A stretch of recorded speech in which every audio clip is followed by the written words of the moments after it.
Why shoot manual? Well, it's really simple. Let's say you're taking a photograph of this cheerleader right here.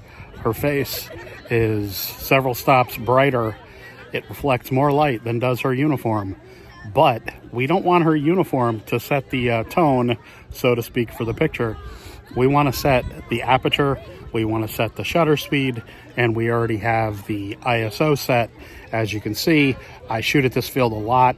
I don't want anything less than 1/640th of a second.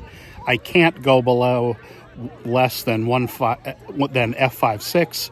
And I happen to know that if I'm below about 10,000 ISO, in this case I've gone up to 12,800, I know I will get consistent exposure, at least on my camera, even though we look at the corner of the field here, and the corner where the banner is about 2 stops darker than it is in the middle.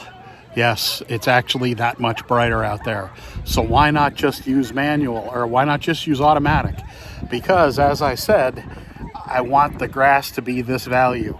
I want the faces to be this value, the proper exposure for what they are. I want the blues to be the dark blue of the player uniforms, in this case the cheerleader uniform.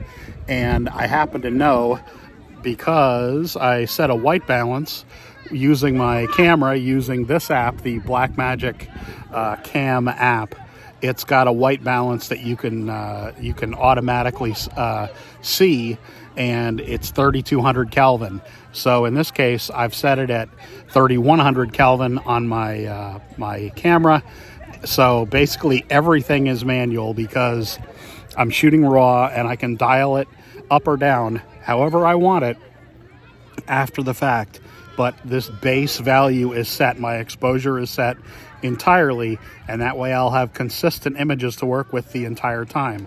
If I were to use a manual, or rather an automatic setting, and I was focusing on this banner, the camera would try to overexpose that to make it a lighter blue. That's not accurate. It's a dark blue. This is consistent light, as you see. It's consistently bad, but the light will not change the entire game. The light is therefore consistent. It is fixed. This light does flicker a bit, but your eyes can't see that. I do have the camera set to adjust for that, but I happen to know from shooting here last week that I can get away without having to worry about actually having the flicker adjust set, because I do want to shoot electronic shutter here and not mechanical shutter, because I do want to get the 20 frames a second that my A9 II will get me in this situation. So there we are.